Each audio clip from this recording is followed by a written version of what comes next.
কোরবানির পশুর গোশত দিয়ে দিনের প্রথম খাবার গ্রহণ করা। ঈদ উল ফিতরে যেরকম ঈদগাহে যাওয়ার আগে কিছু খেয়ে মিষ্টি মুখ করে খেজুর ইত্যাদি খেয়ে যাওয়া সুন্নাহ, ঈদ উল ফিতরে হলো তার উল্টা, কোরবানির পশুর গোশত খেয়ে দিনের প্রথম খাবার গ্রহণ করা। রাসূল করিম সাল্লাল্লাহু আলাইহি ওয়াসাল্লাম এমনটি করতেন বলে মুসনাদ আহমদের একটি হাদিসে আমরা জানতে পারি, আরও বিভিন্ন হাদিস থেকে বিষয়টি প্রমাণিত। তবে এখানে কয়েকটি বিষয় আমাদের মাথায় রাখতে হবে। প্রথম কথা হলো, যদি কোনো কারণে কোরবানির পশুর গোশত প্রস্তুত হতে হতে অনেক দেরি হয়ে যায় আর আমি এ ফাঁকে অন্য খাবার গ্রহণ করে ফেলি, তাহলে এর ফলে কোনো গুনাহ হবে না।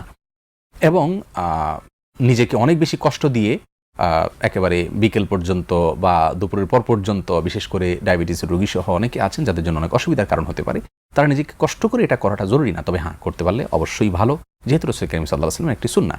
কোরবানির পশুর গোশত, প্রিয় দর্শক, এটা কিন্তু আল্লাহর পক্ষ থেকে হাদিয়া, উপঢৌকন। কারণ আমরা জানি আল্লাহর জন্য কোনো কিছু দান করা মানে আল্লাহকে দিয়ে দেওয়া। আল্লাহ তো আমাদের কোনো কিছুর মুখাপেক্ষী নন। তাকে দিয়ে দেওয়ার পরে তিনি বলে দিয়েছেন যে আমার পক্ষ থেকে গরিবকে দিয়ে দাও, সেটাই আল্লাহকে দেওয়া হয়ে যায়। সমস্ত দানের বিষয়গুলো কিন্তু এইভাবেই।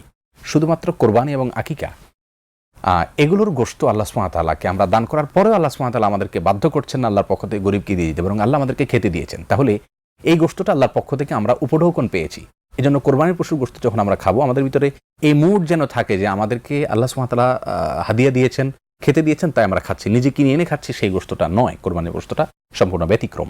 কোরবানির পশুর গোশতকে দিনের প্রথম খাবার হিসেবে গ্রহণ করলে কেমন যেন আল্লাহর হাদিয়া, আল্লাহর মেহমানদারিকে বা আল্লাহর উপঢৌকনটাকে, উপহারটাকে আমি সেটার জন্য নিজেকে প্রস্তুত করলাম, আগে থেকে না খেয়ে থাকলাম, সেটার